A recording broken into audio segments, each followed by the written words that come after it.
What up? So, I'm looking at this movie, The Invisible Man, and I'm thinking, if you like Jordan Peele's Us, because you thought, man, it's not that scary, but it's real tense, go see Invisible Man. It's gonna take that tension from a 8 up to about 11.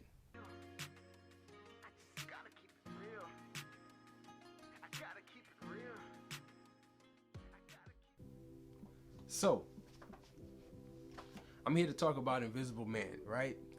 I enjoyed this movie so much. I can't explain how tense I was.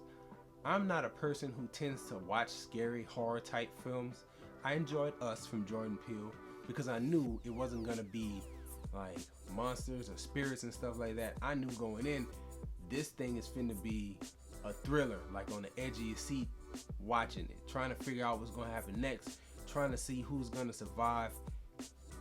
I love everything Jordan Peele has done so far. He got that new Candyman coming. I don't fool with Candyman. Like, that was real back in the day for people.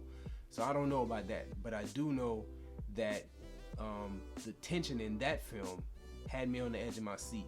And I have not felt tension like that besides Us, A Quiet Place, and now Invisible Man.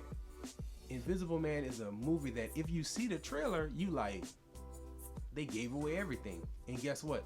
They almost did give everything away.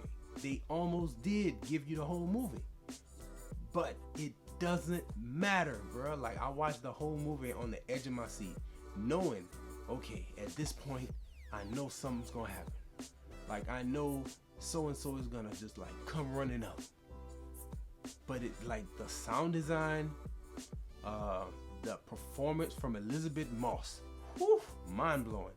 All those things, the way the movie was shot, all those things kind of added up to make an incredibly tense viewing experience, even when you have an idea in your mind of what's gonna happen next. I think that's the best quality of the film. The best quality of the film. I remember watching certain pieces, and I don't want to spoil anything. This is a non-spoiler review. But I remember watching certain points, and I remember, okay, from the trailer, this is gonna happen right here. Like, she's gonna do this, and we're gonna see it.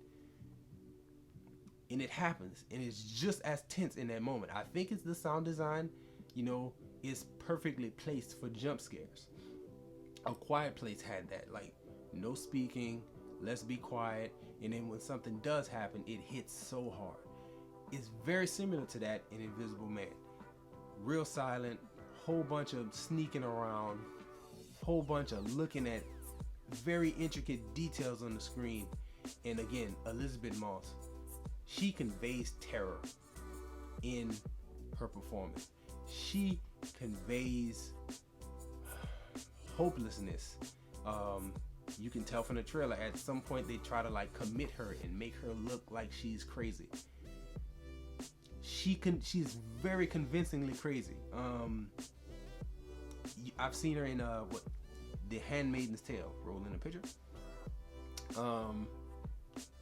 And I haven't really watched a lot of that series. I just heard about it, and I know people loved it, and I knew she was a great performer.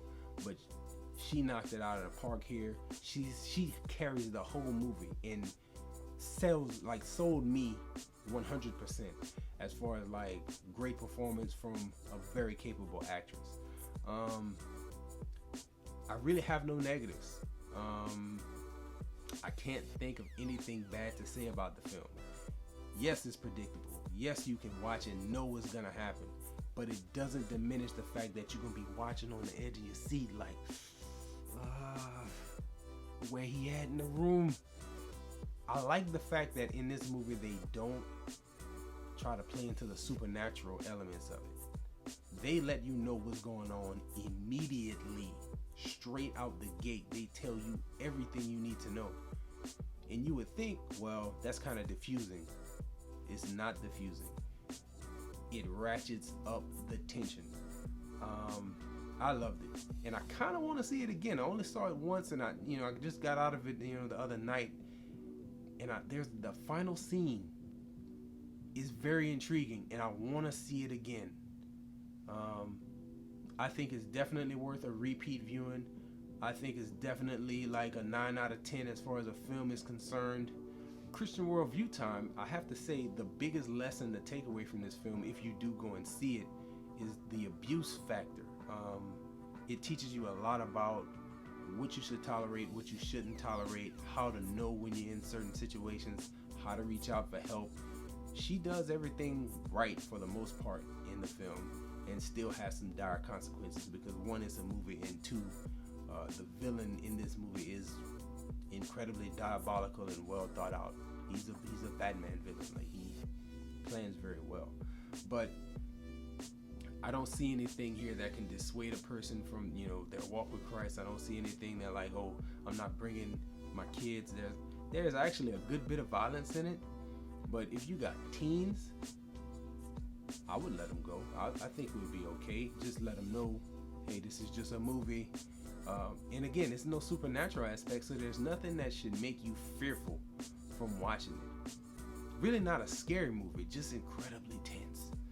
Again, I watch as an investigator, and I'm watching, I'm trying to figure out, and I know something is going to happen in this scene.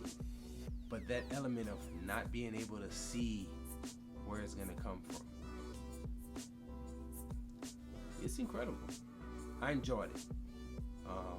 Very good film, highly recommended film, and that's all I got for it. So enjoy yourself, guard your heart, and come back and see me on the next one.